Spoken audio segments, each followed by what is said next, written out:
Contract marriage भाग 3. साक्षी फुलांना पाणी घालत असते आणि अद्वैत दूर उभा राहून तिच्याकडे पाहत असतो. त्याच्या मनात काकांनी दाखवलेले ते कागद आणि साक्षीचा निरागस चेहरा यांच्यात सतत संघर्ष सुरू असतो. पण तो काही बोलत नाही. काही दिवस निघून जातात.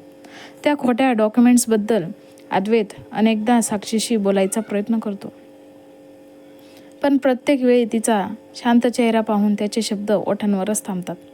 दुसरीकडे साक्षीने लग्नानंतर तिची नोकरी सोडलेली असते, त्यामुळे तिच्याकडे स्वतःचे पैसेही उरलेले नसतात.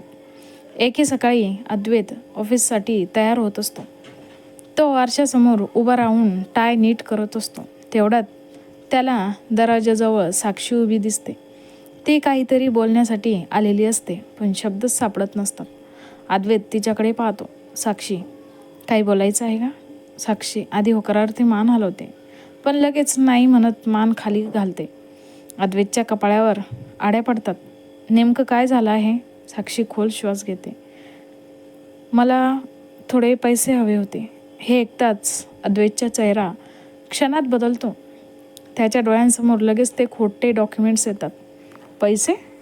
तो थंड आवाजात विचारतो. साक्षी घाबरत म्हणते, हो खरं तर. पण अद्वैत तिचं बोलणं तोडतो. किती हवेत? त्याच्या आवाजातील राग साक्षीला जाणवतो. अद्वैत, आधी माझं ऐका तर. कशासाठी हवेत पैसे? तो कठोरपणे विचारतो. साक्षीच्या डोळ्यात अस्वस्थता दिसू लागते. मी सांगते ना. पण आता अद्वैतचा संयम संपलेला असतो. तो उपहासाने हसतो. मला माहीतच होतं. साक्षी गोंधळून त्याच्याकडे पाहते. काय? हेच की तूही बाकीच्या मुलींसारखीच आहेस. साक्षीच्या चेहऱ्यावर धक्का उमटतो. अद्वैत, काय वाटलं? मला काहीच कळत नाही. त्याचा आवाज आता आणखी कठोर झालेला असतो. आधी मालमत्तेचे कागद, मग पैशांचे व्यवहार, आणि आता पुन्हा पैसे. साक्षी स्तब्ध होते. तिला काहीच समजत नसतं. तुम्ही काय बोलताय? नाटक करू नकोस, अद्वैत रागाने ओरडतो. तुला फक्त पैशांची गरज आहे, माझी नाही, या नात्याची नाही, फक्त पैशांची. साक्षीच्या डोळ्यात अश्रू दाटून येतात. तुम्ही माझ्याबद्दल इतकंच विचार करता? मग चुकीचं काय बोललो मी? अद्वैत कटू असतो. तुझ्यासारख्या मुली प्रेमाचं नाटक करतात आणि योग्य वेळ आली की पैशांवर डोळा ठेवतात. हे शब्द ऐकताच साक्षीच्या डोळ्यांतून अश्रू ओघळतात. तिने थरथरत्या हातांनी तिच्या ओढणीचा कोपरा घट्ट पकडलेला असतो. बस, ती हळू आवाजात म्हणते. आणखी काही बोलू नका. अद्वैत काही बोलणार इतक्यात साक्षी डोळे पुसते. तिच्या चेहऱ्यावर वेदना स्पष्ट दिसत असतात. पण साक्षी पुढे काहीच बोलत नाही. फक्त शांतपणे मागे वळते आणि खोलीतून बाहेर निघून जाते. अद्वैतही रागातच ऑफिसला निघून जातो. आज त्याच्या मनात आधीच काकांनी दाखवलेल्या कागदपत्रांचा गोंधळ असतो आणि त्यात साक्षीने पैसे मागितल्यामुळे त्याचा गैरसमज आणखी वाढलेला असतो. दुसरीकडे साक्षी स्वतःला सावरायचा प्रयत्न करत असते. अद्वैतच्या शब्दांनी तिचं मन खूप दुखावलेलं होतं. पण सध्या तिच्यासमोर दुसरीच अडचण उभी असते. तिला काही वैयक्तिक वस्तू घ्यायच्या असतात आणि त्यासाठी थोडे पैसे लागणार असतात. बराच वेळ विचार केल्यानंतर ती हळूहळू स्वयंपाकघराकडे जाते. तिथे घरात काम करणारी मायाताई काम करत असते. साक्षी काही क्षण शांत उभी राहते. तिला कोणाकडे पैसे मागण्याची सवय नसते. शेवटी खूप हिंमत करून ती म्हणते, मायाताई, मला थोडी मदत हवी होती. मायाताई लगेच तिच्याकडे वळतात. काय झालं मॅडम? साक्षी संकोचत म्हणते, मला थोडे पैसे हवे होते. कृपया नाही म्हणू नका. मी तुम्हाला नंतर परत करेन. हे ऐकून मायाताई अक्षरशः थक्क होतात. एवढ्या मोठ्या घराची मालकीण आणि ती त्यांच्याकडे पैसे मागत होती. सकाळी अद्वैत आणि साक्षीमध्ये झालेलं बोलणंही त्यांनी नकळत ऐकलं होतं. क्षणभर त्यांना साक्षीसाठी खूप वाईट वाटलं. तरी त्या शांतपणे विचारतात, किती पैसे हवेत मॅडम? साक्षी लगेच म्हणते, 200 रुपये. 200 रुपये खूप होतील. हे ऐकून मायाताईंना पुन्हा धक्का बसतो. त्यांना वाटलं होतं हजारो रुपयांची गरज असेल, पण साक्षी फक्त 200 रुपये मागत होती. त्यांच्या मनात नकळत अद्वैतबद्दलची नाराजी निर्माण होते. इतक्या मोठ्या संपत्तीचा मालक आणि बायकोला 200 रुपये मिळत नाही. त्या मनातच विचार करू लागतात.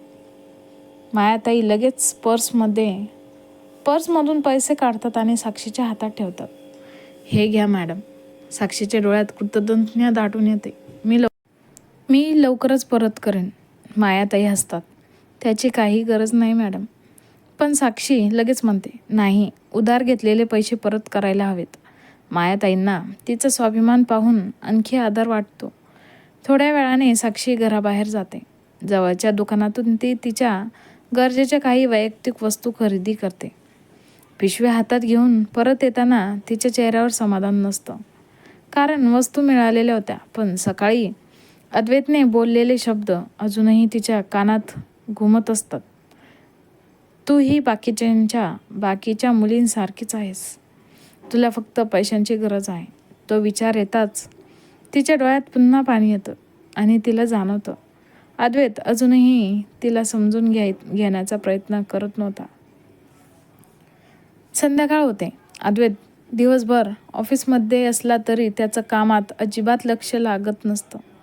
सकाळी साक्षीच्या डोळ्यात दिसलेली वेदना त्याच्या मनातून जातच नसते. शेवटी तो घरी परततो. नेहमीप्रमाणे हॉलमध्ये काही हालचाल असते असं त्याला वाटतं, पण आज संपूर्ण हॉल शांत असतो. तो आत येतो तेव्हा साक्षी कुठेच दिसत नाही. खरं तर तिच्या खोलीत असते. दिवसभर ती वेदनेत असते आणि सकाळचा प्रसंग आठवून तिचे डोळे अनेकदा भरून आलेले असतात. अद्वैत कोट काढत असतानाच त्याच्या कानावर स्वयंपाकघराच्या दिशेने काही कुजबुज ऐकू येते. 2 मेड आपापसात बोलत असतात. खरंच खूप वाईट वाटलं मला साक्षी मॅडमचं.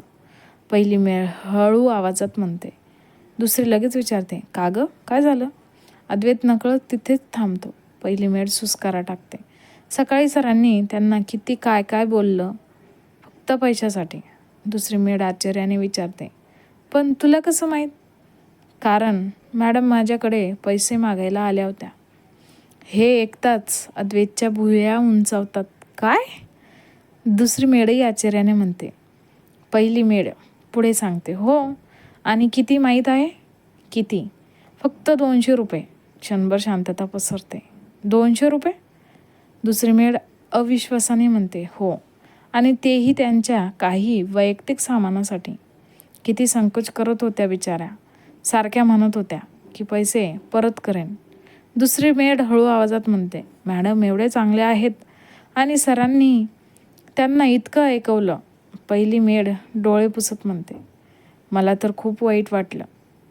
एवढ्या मोठ्या घराची मालकीन आणि 200 रुपयांसाठी दुसऱ्यांसमोर हात पसरावा लागला.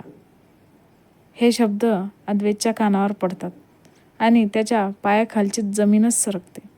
त्याचा श्वास जड होतो. 200 रुपये? तो मनातच पुटपुटतो. सकाळी त्याने काय काय बोललं होतं. तिने पैशासाठी लग्न केलं. तिला फक्त संपत्ती हवी आहे. ती इतर मुलींसारखीच आहे आणि प्रत्यक्षात तिला फक्त 200 रुपये हवे होते. 200 रुपये जे त्याच्या एका कॉफीच्या बिलापेक्षाही कमी होते. अद्वैतच्या हातातील कारच्या चाव्या खाली पडतात. दोन्ही मेड दचकून मागे वळतात. त्यांना पाहून अद्वैत काही बोलत नाही. त्याच्या चेहऱ्यावरचा रंग उडालेला असतो. त्याच्या डोळ्यांसमोर फक्त एकच दृश्य फिरत असतं. साक्षी त्याच्यासमोर उभी होती, काहीतरी सांगण्याचा प्रयत्न करत होती आणि त्याने तिला एक शब्दही पूर्ण बोलू दिला नव्हता. पहिल्यांदाच त्याला स्वतःचा इतका तिरस्कार वाटू लागतो. त्याला अचानक आठवतं, साक्षीने सकाळी किती वेळा म्हटलं होतं, आधी माझं ऐका. पण त्याने ऐकलंच नव्हतं. एक क्षणही न दडवता तो जिन्याकडे धाव घेतो. त्याच्या मनात फक्त एकच विचार असतो, मला साक्षीची माफी मागायची आहे. पण त्याला माहीत नसतं, यावेळी फक्त सॉरी म्हणणं पुरेसे असणार नव्हतं. कारण त्याच्या शब्दांनी साक्षीच्या मनावर खूप खोल जखम केली होती. कसा वाटला आजचा भाग? कमेंट करून नक्की सांगा. आणि पुढचा भाग जाणून घ्यायचा असेल काय होईल पुढे, तर आत्ताच माझ्या चॅनलला लाईक, शेअर आणि सबस्क्राईब करायला विसरू नका. धन्यवाद.